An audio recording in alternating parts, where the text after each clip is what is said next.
formulaire. Nous allons ajouter un autre formulaire, cette fois en passant par le formulaire, un formulaire vierge. Très simple, je vais appuyer sur formulaire vierge. Je dois d'abord chercher la source, c'est-à-dire quelle table j'entends faire. Donc j'ai l'intention d'ajouter, par exemple, la table des livres. Donc je vais les faire. Donc pour le faire, c'est plus simple. Aller vers propriété de la feuille et dans l'onglet données, je dois choisir la source. Donc je vais aller vers la table des livres. Donc là, j'ai la table des livres. Pour ajouter, c'est très simple, zone de texte, je vais cliquer et, euh, par exemple, pardon, je dois cliquer sur la zone de texte pour la créer. Voilà, voilà, j'ai la première zone de texte. Pour trouver la source, c'est très simple. Je dois aller vers la propriété donnée et source de données. Donc, je dois ajouter d'abord le ID du livre. La même chose, je peux personnaliser et donner un nom descriptif au livret. Donc, identifiant euh, livre. Voilà, livre. Voilà, comme ça. Je peux aussi ajouter d'autres euh, euh, pardon, d'autres contrôles, par exemple une autre zone de texte. Qu'est-ce que je vais faire? Par exemple, le titre. Donc là, je vais aller vers le titre du livre, hein, et dans le livret, donc je vais écrire titre comme ça. Donc, je peux ajouter aussi un autre champ, la même chose. Voilà, la source de la donnée que je cherche, c'est par exemple le ID ou bien le genre directement. Ou bien, je vais faire le ID, auteur, la même chose ici, le livret, c'est identifiant auteur. Donc, ID, auteur. Voilà. Donc, j'ai euh, trois zones de texte. Je peux en ajouter d'autres pour... non. Donc, je peux aussi ajouter une autre zone de texte. J'ai format. Voilà. Donc, je retourne. Donc, je vais voir le résultat de ma création. Ah oui, j'étais en mode feuille. Donc, je peux basculer vers le mode création, ajuster le texte. Donc, ici, donc, je vais ajouter une zone de texte, une nouvelle zone de texte comme ceci. Et donc là, j'ai la source, je vais la chercher dans date de publication. Voilà, la même chose dans le livret, je vais l'ajuster et écrire date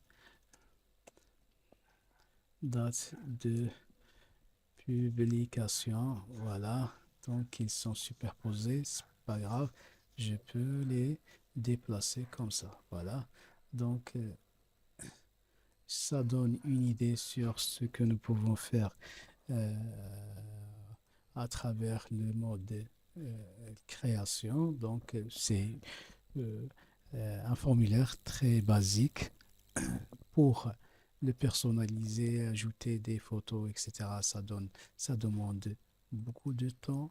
Donc, nous allons passer au troisième type de formulaire, c'est les formulaires qui sont sous forme de les, ce qu'on appelle les formulaires livres, pardon, c'est ce qu'on appelle les formulaires de navigation. J'accepte la modification, donc je vais aller vers créer une navigation. Pour créer un formulaire de navigation très simple. J'ai plusieurs mises en page, soit sous forme d'onglets horizontaux en tête de la page, soit des onglets à gauche, soit les deux, c'est-à-dire des onglets en tête de la page et à gauche, la même chose ici. Donc, je vais chercher le plus simple. Donc, j'ai euh, le, le formulaire de navigation. Pour ajouter des éléments navigables, je dois d'abord me placer sur le mode page. Et là, je peux choisir tous les éléments que je désire afficher dans ce formulaire. Par exemple, je désire ajouter tous les noms des abonnés. Donc, je fais cliquer, glisser vers ajouter nouveau. Et voilà, donc j'ai la, le premier formulaire qui s'ajoute. J'ai une nouvelle zone de texte qui s'ouvre. Je vais ajouter aussi les livres disponibles. La même chose, ça s'ouvre. Je vais ajouter aussi le formulaire livre. Voilà, ça s'ouvre. Je peux aussi ajouter, donc, essayons de voir d'abord le comportement, comment il se comporte en mode livre. Voilà, donc je peux basculer entre les différentes composantes de ma base de données. Je retourne au mode page. Je peux aussi ajouter, par exemple, des livres non disponibles. Voilà, donc ici, voilà, donc il est le- la requête, il se place en haut. Donc cette requête, par exemple, je peux la transformer en formulaire. C'est très simple. Donc je vais aller sur formulaire, créer formulaire de création de formulaire automatique. Il est déjà ajouté. Donc je peux lui donner un nom, formulaire, R, livre, nom, disponible. Voilà, c'est fait. Donc, je ferme. Je dois lui donner un nom. Donc, formulaire. Cette fois, c'est pas une requête. Formulaire, espace. Voilà, et je confirme. Donc, là aussi, je peux ajouter ce formulaire euh, des livres non disponibles. Je peux le glisser et le mettre. Navigation, j'ai les livres non disponibles qui s'ouvrent en haut de la page. C'est très simple. Et après, je peux voir tous les abonnés. Par exemple, ce, cette étiquette, je peux la changer, par exemple, en passant vers le mode page et ensuite, je peux, par exemple, écrire seulement abonné. Voilà, comme ça, abonné, les abonnés. Je peux la mettre en forme. Je préfère la couleur rouge. Rouge, je peux la mettre en gras, un peu agrandir. Voilà. Le 12, c'est bien. Donc ici aussi, donc livre disponible. Au lieu de dire formulaire, je sais que c'est un formulaire. Donc en majuscule, formulaire, pardon, pardon. Livre disponible, disponible. La même chose ici, formulaire des livres. Donc ici, je peux seulement écrire livre.